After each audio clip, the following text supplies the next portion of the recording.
was buried beneath my shame. Goeiedag en baie welkom by hierdie pop-in boodskap.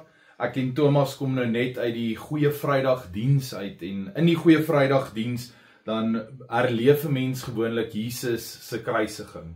Jy beleef weer die pad wat hy gestap het en die opoffering wat hy uit gehoorsaamheid gemaak het. En ons het in hierdie diens die tema behandel Vox Populi, Vox Dei, wat eintlik 'n Latynse gesegde is wat beteken die stem van die volk is die stem van God. En hierdie gesegde het bekend geword toe een van Charlemagne se raadgewers vir hom 'n brief geskryf het en vir hom gesê het, moenie die mense glo wat sê dat die stem van die volk is die stem van God nie, want groot massas of menigte mense kan baie kere, hulle opinies is baie kere baie naby aan waansin.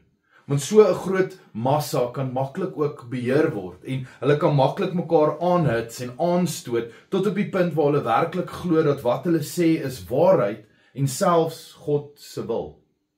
Maar ons weet dat Vox Populi, Vox Dei nie altyd die waarheid is nie. Inteendeel, baie kere is die mense of die massa se opinies of die publieke opinie in direkte kontras met God se wil. Die stem van die volk is nie altyd die stem van God nie, behalwe op een wonderlike dag. En dit is die gedeelte daarso waar Pilatus Jesus ondervra het en hy het hom na Herodes toe gestuur en hy het na al die aanklagtes gekyk wat teen Jesus is en hy kon niks fout vind met Jesus nie. 3 keer probeer hy om hom vry te laat, maar die Vox Populi, die stem van die mense, kry die oorhand. Hy sê vir hulle, hierdie man het niks verkeerd gedoen nie, hy verdien nie die dood nie, maar hulle hou aan skree, kruisig hom, gee vir ons vir Barabbas.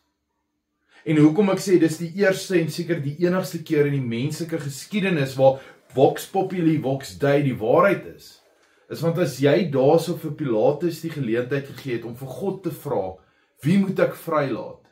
Sou hy ook gesê het, Barabbas.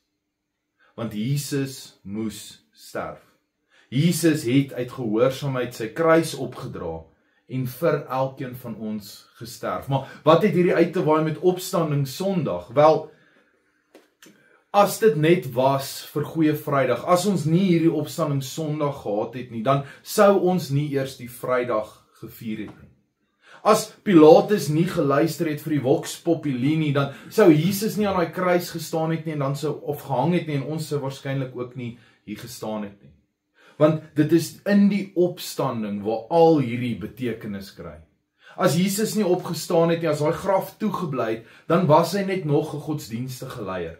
Dan was die Christendom net 'n voetnota van die geskiedenis.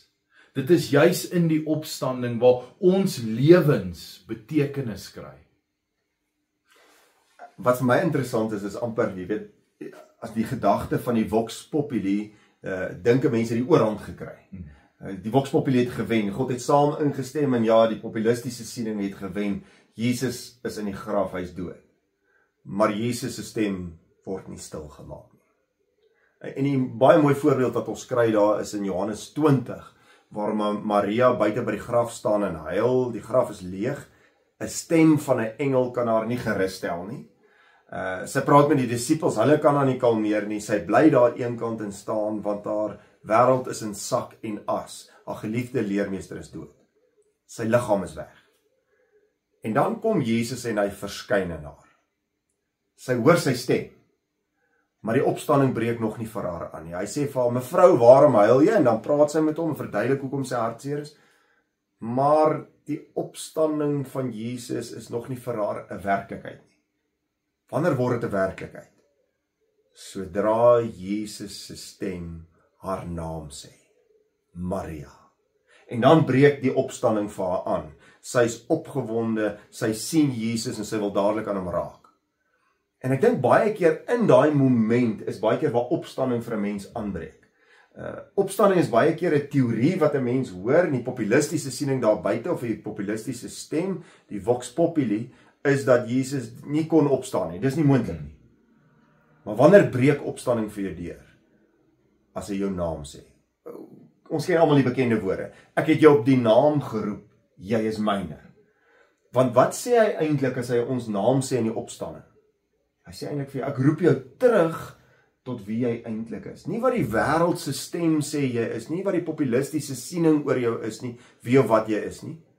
Ek roep jou terug vir wie jy is. Jy is my kind. Jy is myne. Ons kry iets daarvan in die doop. As jou naam saam met die drie enige God se naam geroep word in die kerk, sê dit eintlik, jy is myne. En ek hoop julle beleef iets daarvan vandag in hierdie opstanningsgeleentheid. Dat jy besef dat God jou op die naam roep, jy is syne. Jy kan saam met hom opstaan tot 'n nuwe lewe, maak nie saak wat die wêreld van jou dink nie, maak nie saak wie of wat jy in hulle oë is nie. In God se oë is jy belangrik. Mag jy weer God se stem hoor in die Bybel, in hierdie opstandingssondag, mag jy God se stem hoor in die Paasfeesklokke wat gaan lui vanoggend. En mag jy weet dat sy stem ook jou naam sê. En mag jy deel in die vreugde van die opstanding waar die lig weer deurbreek in die graf. Mag jy 'n geseënde Paasondag hê. Christus anesti, alethos anesti. Hy het opgestaan. Christus het waarlik opgestaan. Geseënde Paastyd en ons sien mekaar gou weer by 'n pop-up elders naby jou. The old man knew Jesus